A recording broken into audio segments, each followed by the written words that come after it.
the station working for you. This is WRTV News at 7, streaming now.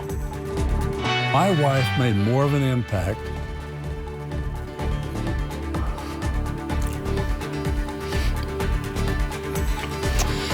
on society and others far more than I realized.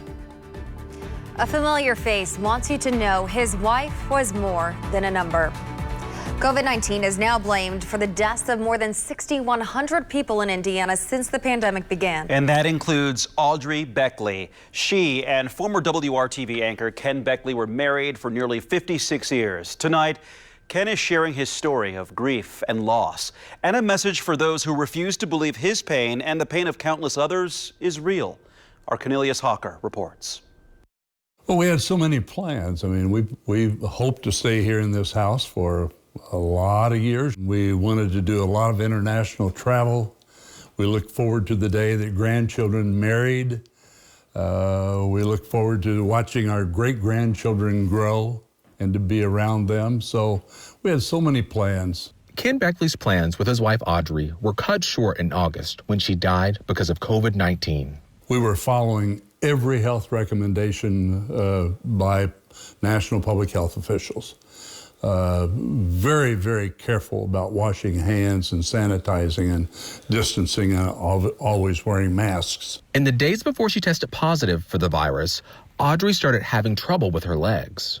I heard a thud in our bedroom, and what had happened, she had gotten out of bed, took a step, but her legs really wouldn't move, and she fell against a chest of drawers, and I found her clinging to that.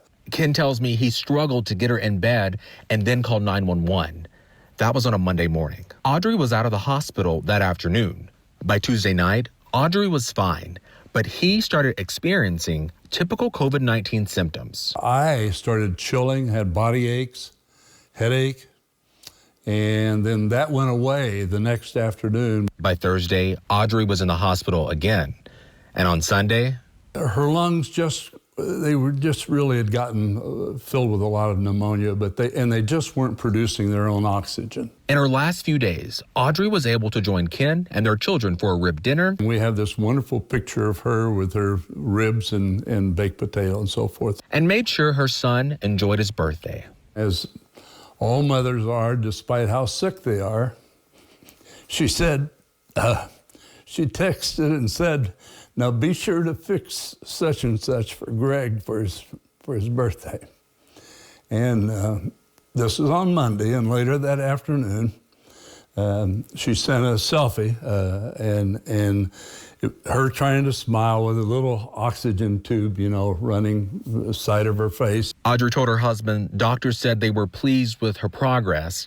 They texted again about the dinner Audrey had eaten, and that was their last conversation. At 3 a.m., I got the call that things had just turned like that, and she was not going to make it.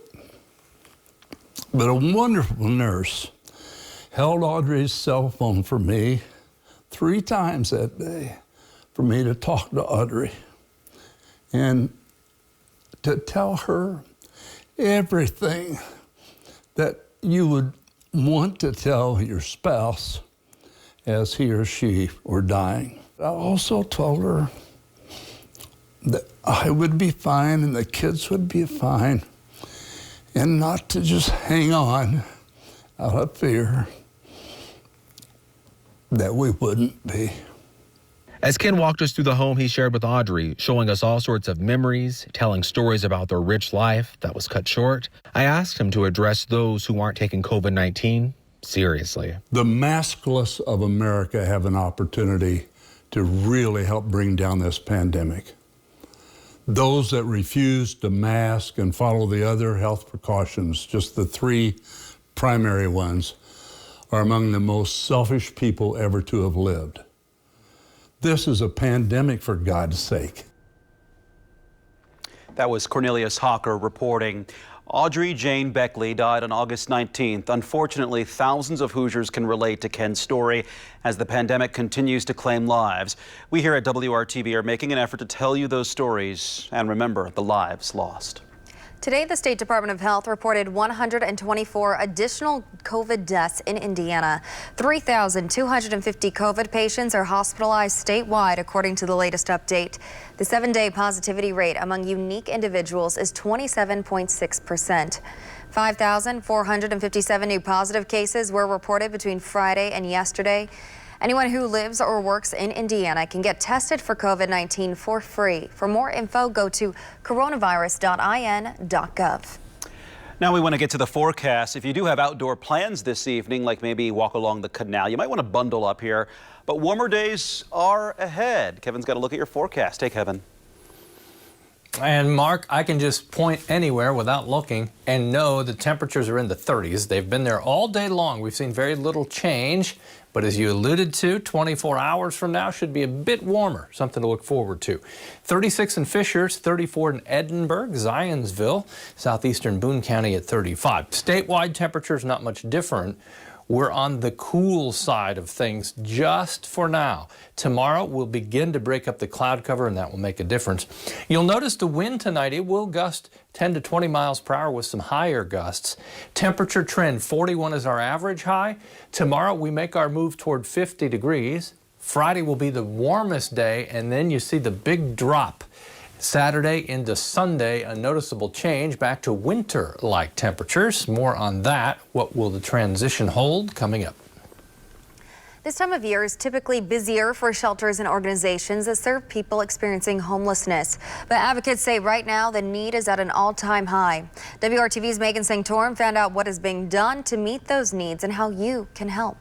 More and more Hoosiers in our area are finding themselves without a place to call home right now, and they're turning to Wheeler Mission for help. We have been sleeping over 1,000 people a night, 1,000 people a night for the last several days. Melissa Small is one of them. We were evicted in early October. She spoke with us over the phone today. We were, hopping couch to couch after that, and then finally got to the point, like when you're hopping from couch to couch and you're going from, we went from here in Indianapolis to Greenwood to Columbus, and when you're doing that, you can't keep a job. But now she's found some stability through the Wheeler Mission. They're teaming up with the city to provide overflow space for those in need at local hotels. They say partnerships like that and community donations have allowed them to keep serving the community even during the pandemic. You would certainly expect that our donations would have been less this year, right? Because everybody is struggling in a variety of ways, but that has not been the case. We have been so blessed by community support. In fact,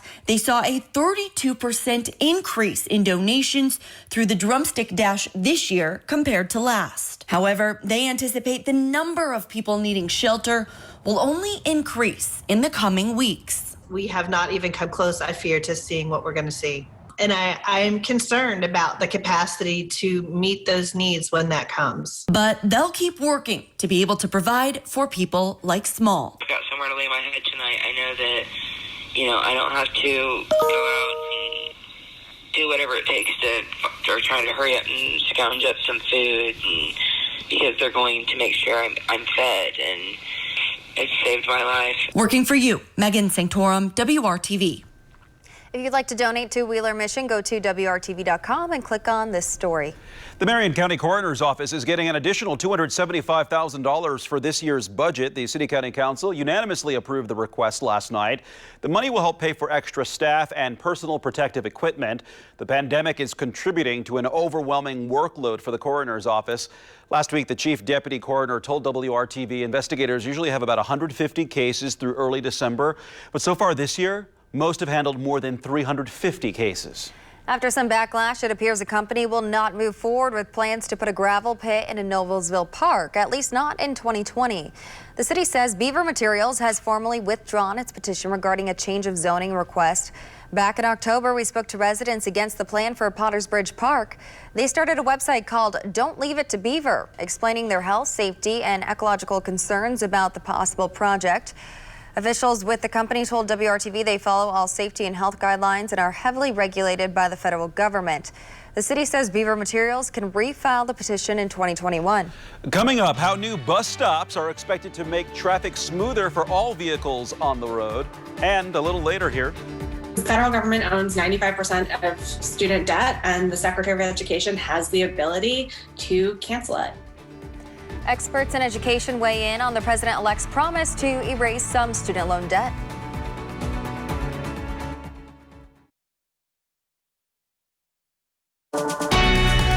From the station working for you, this is WRTV News at 7, streaming now. A $3 million construction project in downtown Indianapolis is set to break ground in the new year. WRTV's Cameron Riddle explains how the work could make your commute faster and safer. Indigo is reimagining transportation along Delaware Street downtown with the creation of new bus stops called Super Stops. The Super Stops themselves will be 90-foot-long platforms to accommodate 2 buses at a time, 9 inches high to make the getting on and off the bus easier. The Super Stops concept is based off Chicago's Loop Link with a mix of ideas and lessons learned from Indigo's Red Line. Delaware Street is being completely torn apart and rebuilt, and when reconstruction is complete, 2 Super Stops will sit at Delaware and New York Streets and at Delaware and North Streets, while part of Fort Wayne Avenue is converted from a one-way to a 2-way street. Austin Gibble is the project manager. He says there's just too much traffic and a redesign will be better for all vehicles that share the congested road. Traffic trying to weave in and out of that right-hand lane to get around buses because they're there a lot. And then processes that it's just a slow and unpleasant experience to ride the bus on those streets because it's so busy. The project will also bring those familiar red-painted bus-only lanes to Delaware Street while still allowing traffic to turn right. One Super Stop will eliminate a handful of parking spaces, while the other will take up space once used by the electric Blue Indy cars. In terms of creating a more seamless experience with flow, I think that the experience of riding with these Super Stops is going to greatly increase my bus experience going through downtown. Jeffrey Tompkins is an avid bus rider. In fact, he takes the bus every chance he gets. He says since moving to Indianapolis from transit-rich Northwest Indiana in 2011, he's already noticed a vast improvement in the city's bus system, which is a deciding factor in where he lives and works. Just in terms of that small amount of time that's passed, it's been a huge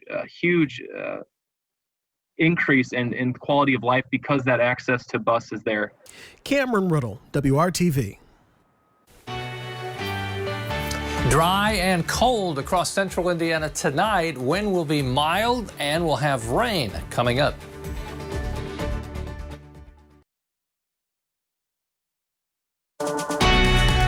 From the station working for you, this is WRTV News at 7, streaming now.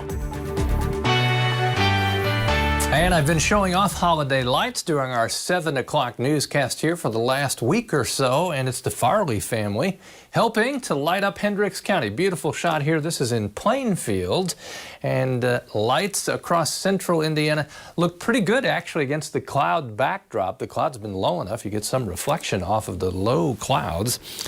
Holiday lights photo contest going on right now, WRTV.com. And the winning entry will get free tickets. A carload of folks can go to the Christmas Nights of Lights out at the Indiana State Fairgrounds. Temperatures, they're the story, and we will see the warm-up. We just need to be patient. It doesn't feel any different out there right now than it did 4 hours ago or 8 hours ago. Temperature hasn't changed much at all because of the low clouds. Will stay mostly cloudy this evening. The wind is stronger in the northern third of the state, but we'll still have 10 to 20 mile per hour gusts throughout all of central Indiana. Temperatures by morning will be in the low to mid 30s. From there, we'll jump about 15 degrees from morning low to afternoon high, whereas today we only had a 7-degree temperature range. The wind out of the southwest tonight, as I mentioned, will have some stronger gusts. That keeps temperatures propped up a bit, and then here we go. We've been waiting on this. I think you'll feel a little change tomorrow. The cloud cover in the morning hangs in there for a while. Then we chip away and get more sunshine in the afternoon. Sunshine will feel good. Mostly sunny from the start as we get going Thursday. Friday, we bring the clouds back. Temperatures peak at 55. The clouds roll in ahead of the weather system that will bring rain overnight Friday into Saturday and through much of Saturday. Temperatures tomorrow coolest in northeast Indiana, where it will take longer for the clouds to break up. Sunshine, as I mentioned, 45 on Thursday at noon, 52 the afternoon high temperature. As you look at highs around the region, all of us make it up and over the 50-degree mark on Thursday. 55 Friday, the rain should hold off till late. It becomes more likely, and we could see an inch of rain on Saturday. Very windy as well. As the cold front goes through, those temperatures will fall sometime in the mid-afternoon, probably. The exact timing of that cold front, still hard to pinpoint. Its impact, though, beyond Saturday is easy to pinpoint. Temperatures will be in the 30s, upper 30s for highs, back into the mid-20s for lows. Second half of the weekend into the beginning of next week. That's what's ahead in the 7-day forecast. Kevin, thanks. The new presidential administration brings talk of wiping out some student loan debt. Scripps reporter Alicia Nieves explains how the process could work and whether it's likely to really happen.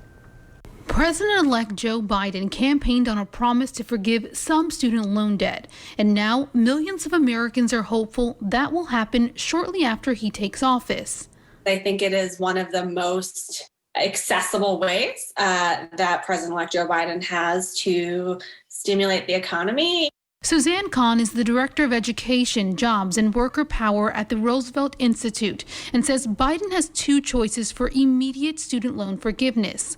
One, push for Congress to include it in the next stimulus package. He's currently doing that and pushing for $10,000 to be forgiven. Two, if Congress doesn't include it in the stimulus package, Biden can issue an executive order by authority given to him in the Higher Education Act. Either option could eliminate student loan debt for roughly 15 million borrowers and reduce the debt of another 30 million Americans. It is most likely through executive action, or at least that the first movement we'll see around it is through executive action. That's really just because the federal government owns 95% of student debt, and the Secretary of Education has the ability to cancel it.